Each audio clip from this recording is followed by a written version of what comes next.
Welcome to my channel. मैं महेश राय स्वागत करता हूं आपका अपने चैनल में।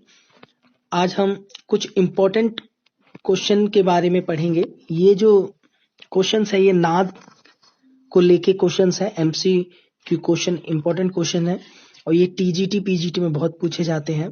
तो टॉपिक वाइज एमसीक्यू क्वेश्चन करेंगे। चलो स्टार्ट करते हैं। पहला क्वेश्चन है, स्वयंभू स्वरों को पश्चात संगीत में किस नाम से जाना जाता है?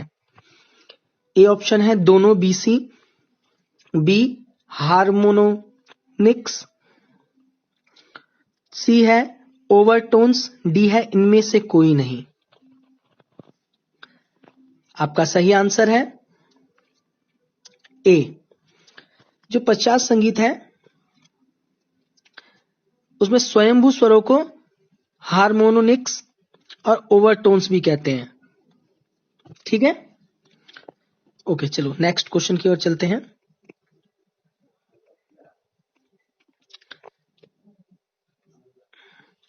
मतंग के अनुसार आहत नाद के कितने प्रकार बताए गए हैं? मतंग ने जो आहत नाद है उसके कितने प्रकार बताए हैं? ए 6, बी 3, सी 5, डी 4। तो मतंग ने जो बताए हैं वो 5 प्रकार बताए हैं। ठीक है, देख लीजिए, सी है इसका आंसर। और 5 प्रकार जो है वो आपको आगे पढ़ने को मिलेगा कौन कौन से। चलो आगे चलते हैं। क्वेश्चन नंबर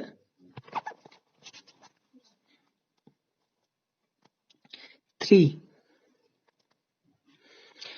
नाद की विशेषता जाति किस पर निर्भर करती है? ए तारता पर, बी अनाहत नाद पर, सी अनियमित कंपन, डी सहायक नाद। नाद की जो विशेषता है जाति किस पर निर्भर करती है? आपका सही आंसर है डी। ठीक है, क्वेश्चन नंबर 4 पे चलते हैं। अनासक्त योगी ही साधना के पश्चात किस नाद को सुन सकते हैं? ए स्वरित, बी आहत, सी अनाहत, डी अनुदांत। आपको मैं 5 सेकंड तक का मौका दूंगा कि 5 सेकंड में आप आंसर अपना सोच ले माइंड में, उसके बाद मैं आपको आंसर बता दिया करूंगा। इसका आंसर है अनाहत। योगी ही इस साउंड को सुनते हैं।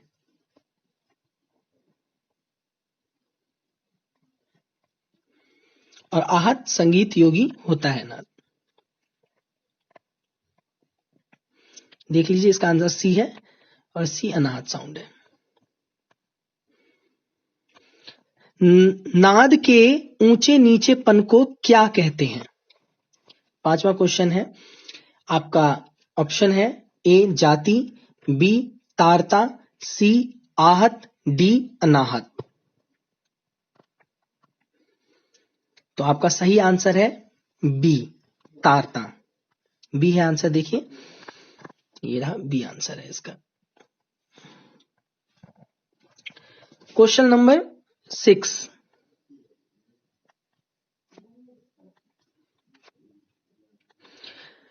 मतंग के अनुसार अव्यक्त नाद शरीर के किस भाग से उत्पन्न होता है? ए हृदय, बी कंठ, सी गृहद, डी तालु।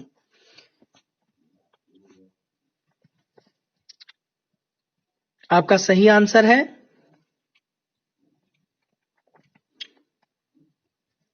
डी, तालु से उत्पन्न होता है अव्यक्त नाद। ठीक है,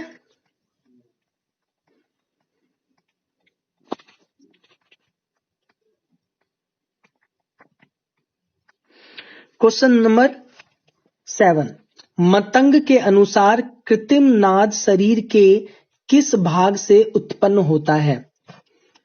ए कंठ, बी तालु, सी हृदय, डी मुख। तो इसका सही आंसर है डी मुख। कृत्रिम जो होता है वो उत्पन्न होता है डी से। क्वेश्चन नंबर 8, सहायक नाद को अन्य किस नाम से जाना जाता है? ए अनुदांत, बी स्वयंभू स्वर, सी स्वरित, डी अनाहत। सहायक नाद को अन्य किस नाम से जाना जाता है? आपका सही आंसर है बी स्वयंभू स्वर के नाम से सहायक नाद जाना जाता है। स्वयंभू स्वर सहायक नाद के नाम से भी जाना जाता है। क्वेश्चन नंबर 9, किस नाद को संगीत का आधार माना जाता है? ए आहत, बी अनाहत, सी स्वरित, डी अनुदांत। तो इसका सही आंसर है आहत। आधार स्वर माना ही जाता है। देख लीजिए, ए है इसका आंसर आहत। सर्वप्रथम किसने और किस ग्रंथ में नाद के विषय में विवेचना की है? ए भरत नाट्यशास्त्र, बी सारंगदेव संगीत रत्नाकर, सी मतंग बृहदेशी, डी आहोबल संगीत परिजात।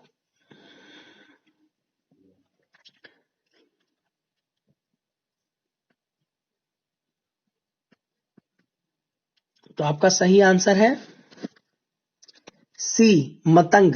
मतंग के द्वारा नाद की विवेचना जो है वो सर्वप्रथम की गई है।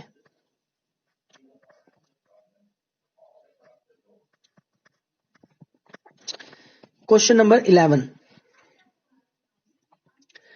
ध्वनि निरंतर बिना किसी आघात से शरीर के भीतर सुनाई दे वह कहलाती है? ए अनाहत नाद, बी अनियमित कंपन, सी सहायक नाद, डी तारता पर।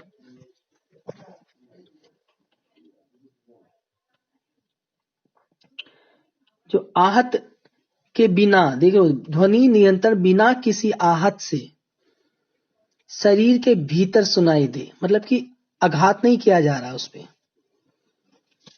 तो वो क्या कहलाएगी? ए अनाहत साउंड कहलाएगी। ठीक है। क्वेश्चन नंबर 12, इसका 3 ही आंसर दिया हुआ है। अच्छा, एक नीचे भी है। नाद आघात करने से उत्पन्न होता है वह कहलाता है? वह नाद जो आघात करने पे उत्पन्न हो रहा है। ऑप्शन है आपका ए अनुदांत, बी स्वरित, सी अनाहत और डी आहत। आघात करने पे जो उत्पन्न होता है वो क्या होता है? आहत। ठीक है, आंसर डी है इसका। मतंग के अनुसार सूक्ष्म नाद शरीर के किस भाग से उत्पन्न होता है?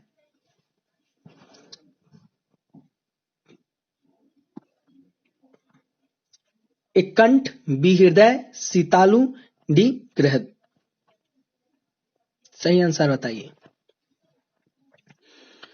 आपका सही आंसर है डी गृहद।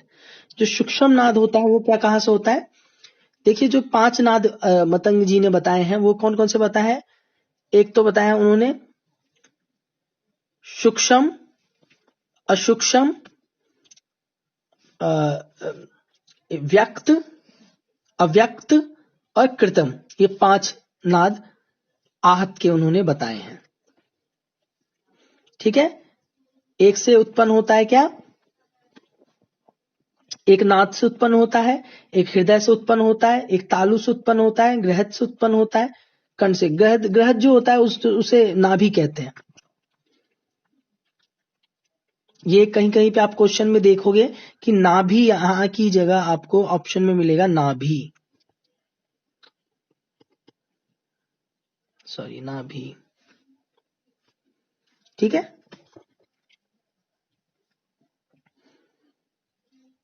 तो इसका सही आंसर क्या होगा? मतंग के अनुसार सूक्ष्म नाद शरीर के किस भाग से उत्पन्न होता है? सूक्ष्म नाद तो होता है डी, गृहद से। गृहद से सूक्ष्म नाद होता है। अति सूक्ष्म कहां से होगा? फिर हृदय से। चलो आगे चलते हैं। निम्नलिखित में नाद की मुख्य विशेषता है। ए, नाम का छोटा बड़ापन, बी, ये सभी, सी, नाद का ऊंचा नीचापन, और डी, नाद की गुण अथवा जाति। तो इसमें ये सारी चीज होता है, छोटा बड़ापन भी होता है, उसमें ऊंचा नीचापन भी होता है और गुण जाति भी होती है। तो ये सभी, बी इसका आंसर सही है। देखिए यहां पे लिखा है बी। ठीक है, ये रहा आंसर इसका बी। चलिए आगे चलते हैं। Question number 15।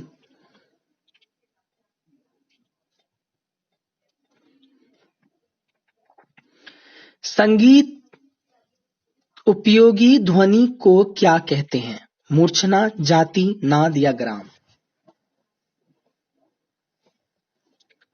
तो इसका आंसर जो सही है वो है सी, नाद।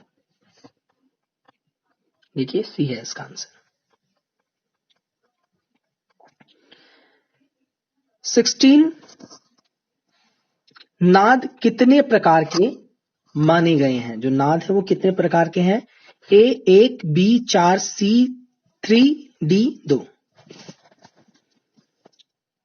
नाद कितने प्रकार के माने गए हैं? तो इसका डी होगा आंसर। ये देखिए डी है इसका आंसर 2। तो नाद 2 प्रकार के हैं, आहत और अनाहत। तो इसका आंसर डी सही होगा। Question number 17। ये सारे जो क्वेश्चन हैं वो मैंने नाद के ऊपर, ये सारे क्वेश्चन हैं और इसी तरीके से हम एक एक चीज करेंगे। जैसे एक बार नाद कर लिया, एक बार संगीत कर लिया, एक बार मूर्छना कर लिया, एक बार जाति कर ली। तो जितनी भी परिभाषित चीजें जितनी भी हैं उसको एक एक करके, उसमें एक टॉपिक वाइज कि एक टॉपिक से कितने एमसीक्यू क्वेश्चन निकल सकते हैं उतने आप निकाल लेने चाहिए, उस हिसाब से तैयारी करनी चाहिए। ऐसे नहीं कि एक ही साथ कर रहे हो, वो भी सही है। क्वेश्चन पेपर भी कीजिए, क्वेश्चन पेपर भी बहुत जरूरी है। और खुद का अपना प्रैक्टिस करना, खुद पढ़ना, सेल्फ स्टडी करना बहुत जरूरी होता है, वो तो इंपॉर्टेंट है। तो क्वेश्चन नंबर 17, मतंग के अनुसार अति सूक्ष्म नाद शरीर के किस भाग से उत्पन्न होता है? ए तालु, बी गृहत, सी हृदय और डी कंठ। ये भी मैंने आपको इसका बताया था, शायद बताया था। चलो इसका आंसर है सी, ये मैंने बताया था हृदय। जब ये उसमें पूछा था सूक्ष्म नाद, इसमें पूछा अति। जो सूक्ष्म होता है, जो इसमें ढंग से लिख नहीं पाते क्योंकि हाथ से लिखते हैं तो इसलिए, तो वो कहां से उत्पन्न होता है? नाद। ये देखिए ये यहाँ, हाँ ये नाद है, यहां से, सॉरी नाभि से उत्पन्न होता है। गृहद या नाभि बोलो या गृहद बोलो, यहां से उत्पन्न क्या होगा? सूक्ष्म। ठीक है, सूक्ष्म उत्पन्न होगा। ठीक है, और हृदय से जो उत्पन्न होगा अति सूक्ष्म। तालु और कंठ से कृत्रिम, तालु से व्यक्त, एक और है कोई। ठीक है, आगे चलते हैं। ठीक है, इसका आंसर सी है, हृदय।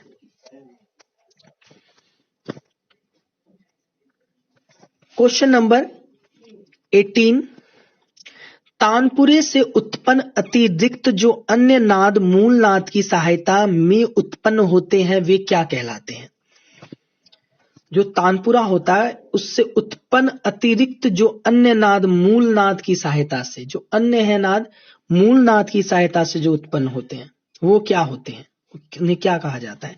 सहायक नाद, बी आहत, सी अनुदांत, डी अनाहत। सबसे पहले क्वेश्चन को अच्छे से पढ़ना बहुत जरूरी होता है कि क्वेश्चन जो पूछा जाता है कभी कभी घुमा के पूछ दिया जाता है, एक ही क्वेश्चन को 10 तरीके से पूछा जाता है। तो क्वेश्चन से जब भी आप एग्जाम देने जाते हैं तो क्वेश्चन को जरूर अच्छे से पढ़ें।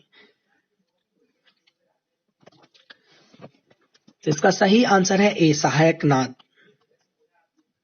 ठीक है, इसका जो आंसर है ये है, ये रहा ए सहायक नाद। ये देखिए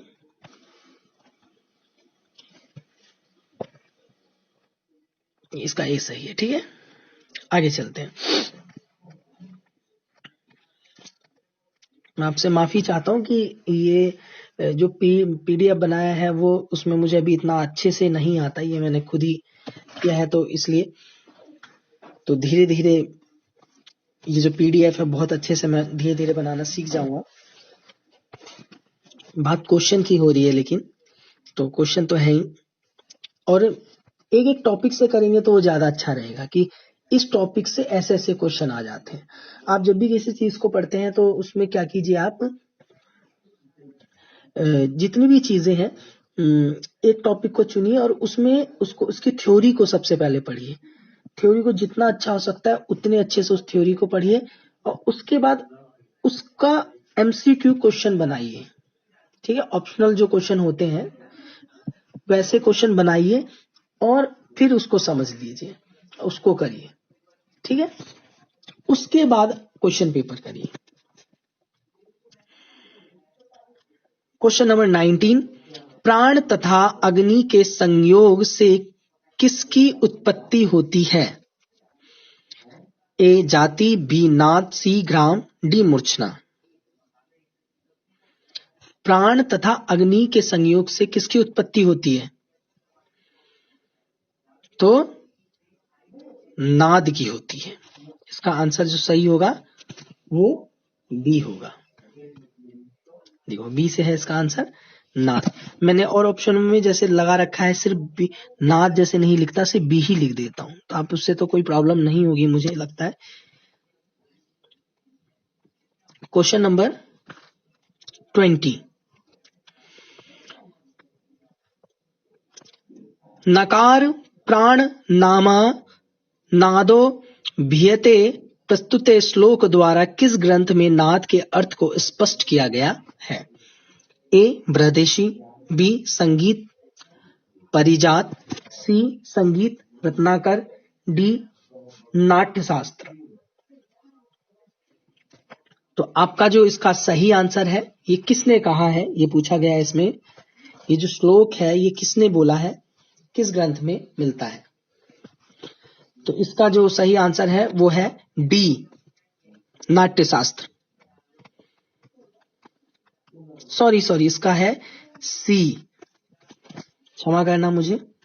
इसका जो सही आंसर है वो है सी संगीत। उन्होंने नाट्य में अलग है, छिन्यो छिन्यो नाम से है, तो वो श्लोक है नाद के ऊपर। और संगीत रत्नाकर जो है, रत्नाकर है जो है, उसमें बोला गया है नकार प्राण नामः नदो विधीयते। ठीक है, आगे चलते हैं। क्वेश्चन नंबर 21, नाद के प्रमुख दो भेद आहत और अनाहत नाद का किसने और किस ग्रंथ में उल्लेख किया गया है? ए आहोबल संगीत परिजात, बी सारंगदेव संगीत रत्नाकर, सी भरत नाट्यशास्त्र, सी डी मतंग बृहदेशी।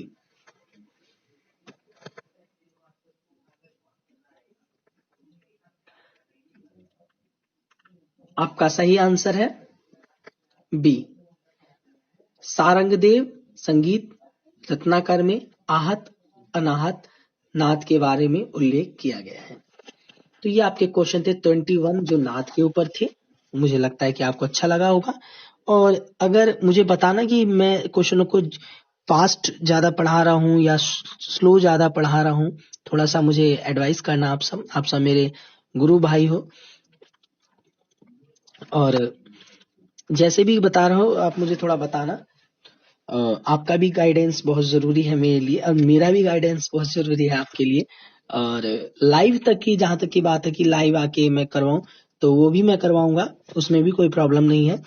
अभी थोड़ा सा लाइव में आ रहा हूँ, लेकिन वो पता नहीं कुछ प्रॉब्लम हो रही है उसमें, कभी फोटो आ रहा है कभी नहीं आ रहा, तो उसमें थोड़ी प्रॉब्लम हो रही है मुझे, तो मैं उसके लिए थोड़ा सा प्रिपरेशन कर लूँ, फिर मैं आया करूंगा। तब तक मैं ये एक टॉपिक अपलोड करता रहूंगा और एमसीक्यू क्वेश्चन लाता रहूंगा। और होता क्या है कि टाइम नहीं मिलता रहता, कि टाइम शेड्यूल बहुत बिजी रहता है, इसलिए टाइम भी नहीं मिल पाता इतना। लेकिन जो अभी आपको पता ही है कि यूपी टीजीटी पीजीटी के जो वैकेंसीज हैं वो आने वाले हैं, ये मैंने आपको बता रखा था। हमेशा मैं कुछ जो एंड में होता है मैं इंपॉर्टेंट चीजें बता देता हूँ, कि अपडेट तो आती रहती है मेरे पास, तो इसलिए मैं बताता रहता हूँ। ये चैनल बनाने का उद्देश्य यही है। पहले ये मेरा अपना पर्सनल चैनल था, जिसपे मैं गाने अपलोड किया करता था, बस यही करता था। फिर मैंने सोचा कि नहीं, जिस चीज की नॉलेज है वैकेंसीज के को सोच के मैंने ये खोला था, क्योंकि वैकेंसीज के बारे में बताऊंगा, क्योंकि मुझे पता चलती रहती थी प्राइवेट जॉब के बारे में, गवर्नमेंट जॉब के बारे में पता रहता था कि वैकेंसीज आ रही है, तो मैं औरों की भी हेल्प कर सकूं। तो आप इस वीडियो को और मेरे चैनल को शेयर भी करो, ताकि उन लोगों तक ये चीजें पहुंच जाए जिनको इनकी जरूरत है। तो यही चीज मैं बता रहा था कि लाइव में आऊंगा, लाइव ही एक एक चीज भी करेंगे, लेकिन थोड़े टाइम के बाद, क्योंकि कुछ बच्चे प्रश्न पूछते रहते हैं जो कि सर कब आओगे सर, तो उसमें भी कोई प्रॉब्लम नहीं है, वो आऊंगा कुछ टाइम के बाद। तब तक मैं टॉपिक वाइज एक एक टॉपिक वाइज लाता रहूंगा। हाँ, हम कहाँ पे थे कि जो वैकेंसीज है वो आपको जो देखने को मिल जाएगी, जो यूपी टीजीटी पीजीटी, ठीक है, यूपी टीजीटी पीजीटी की जो वैकेंसीज है वो 31 डीसी दिसंबर, ठीक है, से पहले आपको देखने को पक्का मिल जाएगी, ठीक है, श्योर, ठीक है। 31 दिसंबर से पहले, 31 दिसंबर से तो वैसे ज्यादा उम्मीद है कि दिसंबर के फर्स्ट वीक में, मतलब कि 10 तारीख से पहले आप मान लो कि मिल जाएगी। लेकिन बाई चांस लेट हो जाती है तो आपको 31 इसी साल में मिल जाएगी आपको इसकी वैकेंसीज देखने को। और इसकी जितनी भी अपडेट थी मैंने किया ही है आपको। आप इसका पूरा सिलेबस है, सिलेबस मैंने बता रखा है कि टीजीटी के लिए आपको क्या पढ़ना है, यूपी टीजीटी के लिए और पीजीटी के लिए वो भी सिलेबस मैंने डाल रखा है, तो आप वहां पे देख सकते हैं उन वीडियो को। और मैं आगे चल के नेट का भी सिलेबस आपको बता दूंगा, जो लोग यहाँ नेट के लिए प्रिपरेशन कर रहे हैं, तो नेट में कौन सी बुक्स लें, और टीजीटी के लिए कौन सी लें, पीजीटी के लिए कौन सी लें, और नेट के लिए कौन सी बुक्स लें, क्या पढ़े नेट के लिए, तो ये वो भी मैं बता दिया करूंगा। और उसका जो सिलेबस है नेट का वो भी मैं बता दूंगा। दूसरी बात, केवीएस का जितना भी केवीएस से इंडिया में जितनी भी वैकेंसीज आती हैं म्यूजिक टीचर की केवीएस में, उसका भी सिलेबस होता है, तो वो भी मैं अपलोड करूंगा कुछ टाइम के बाद। एनवीएस का भी करूंगा अपलोड, धीरे धीरे करके एक एक चीज करके, क्योंकि थोड़ा टाइम का वो प्रॉब्लम होता है और कुछ नहीं, तो एक एक करके जितनी भी चीजें हैं सारी अपलोड यहाँ पे मैं कर दिया करूंगा। और आप हमारे जो टेलीग्राम है, ठीक है, वहां से भी जुड़िए, ठीक है, हमारे टेलीग्राम से भी आप जुड़िए। उसका जो नाम है वो आपको बता देता हूँ। आप टेलीग्राम आप डाउनलोड करोगे अगर आपने नहीं कर रखा है, कुछ बच्चे ये भी पूछते हैं जो कि कैसे आए वहां पे, तो सर्चिंग में जाएंगे, आप लिखेंगे ऑल म्यूजिक एग्जाम, ठीक है, सर्च में जाएंगे वहां पे लिख देंगे ऑल म्यूजिक एग्जाम और ज्वाइन हो जाना है वहां पे। अब होता क्या है, कुछ चीजें ऐसी होती हैं, जैसे कुछ लोग ताल के बारे में पूछते हैं, हाँ, कुछ लोग अलग चीजों के बारे में पूछते हैं, तो वहां पे एक्सप्लेन करना कमेंट में बहुत ज्यादा मुश्किल हो जाता है। वहां पे मैं वही चीज बता सकता हूँ कमेंट में आपको जो शॉर्ट चीजें होती है ना, इनको मैं एक लाइन में कर दूं, 2 लाइन में आपको मैं बता दूं। और कोई बड़ी चीज होती है तो वहां पे और भी काफी हैं लोग, जो एमए के भी काफी हैं लोग, और टीजीटी पीजीटी के भी काफी हैं, विशारद के जो विशारद कर रहे हैं, प्रभाकर कर रहे हैं, वो भी हैं, जो कर चुके हैं वो भी हैं। तो ज्यादातर एमए के हैं वहां पे, जो पीजीटी के लिए कर रहे हैं और टीजीटी की तैयारी कर रहे हैं। तो बाई चांस अगर वो कोई चीज मुझे नहीं आती तो वो आपको औरों से पता चल जाएगा। वहां पे 58 के करीब बच्चे हैं, जो बच्चे क्या है, मतलब कि हम गुरु भाई हैं, आप दोस्त की तरह आप समझे मुझे। तो वहां से आपको हेल्प मिल जाएगी। और मेरे से जो भी चीजें होती है, जैसे कोई फॉर्म निकला और उसकी अपडेट देनी है मुझे, तो वो यूट्यूब पे तो मैं दे देता हूँ, लेकिन उसका फॉर्म मैं आपको यूट्यूब पे अवेलेबल नहीं करवा सकता। उसका फॉर्म आपको मैं वहीं पे दे सकता हूँ, टेलीग्राम पे ही। या तो आप व्हाट्सअप कर दिया कीजिए, तो व्हाट्सअप पे कर दिया करूंगा मैं, लेकिन टेलीग्राम ज्यादा अच्छा है। लेकिन मैं आपको अपना नंबर भी बता देता हूँ, आपको काम कहीं पड़े तो आप पूछ सकते हैं। 9871924533, ठीक है। और इस पे व्हाट्सएप ही आप करना, कॉल मत करना। जो भी पूछना आप यहाँ से पूछ लेना, यहाँ से बता दूंगा। और भले ही थोड़ा लेट बताऊं, लेकिन बता जरूर दूंगा। इस टाइम जितनी भी चीजें हो रही हैं वो टीजीटी और पीजीटी, ठीक है, इसको लेके हो रही है। मेरा जो मेन फोकस है वो टीजीटी और पीजीटी को लेके है, वोकल और इंस्ट्रूमेंट जो वैकेंसीज आने वाली है उसी के लेकर है। पाठ्यक्रम में कोई भी चेंजिंग नहीं आने वाली, ये आपको भी मैं बता देता हूँ। जो पाठ्यक्रम है, जो सिलेबस कहते हैं पाठ्यक्रम को, ठीक है, उसमें कोई भी चेंजिंग नहीं आएंगी, ठीक है। और आ भी गई तो थोड़ा बहुत आ सकता है, लेकिन उम्मीद बिल्कुल नहीं है कि उसमें आएंगी कुछ, ठीक है। तो यही चीज है। और आप न्यूज़पेपर भी थोड़ा पढ़ें और थोड़ा न्यूज़ भी देखें, उससे थोड़ा आपको नॉलेज मिलेगा। यही बोलना था। उम्मीद है मुझे आपको अच्छा लगे होंगे ये प्रश्न, अच्छे लगे हो तो चैनल को लाइक करना, सब्सक्राइब करना, बेल आइकन दबाना और इस वीडियो को शेयर करना, ताकि जैसे मेरी वजह से आपकी थोड़ी बहुत हेल्प हो रही है तो आपकी वजह से और लोगों की हेल्प हो। इसे शेयर भी करना। तो आज के लिए इतना ही। Thank you everyone.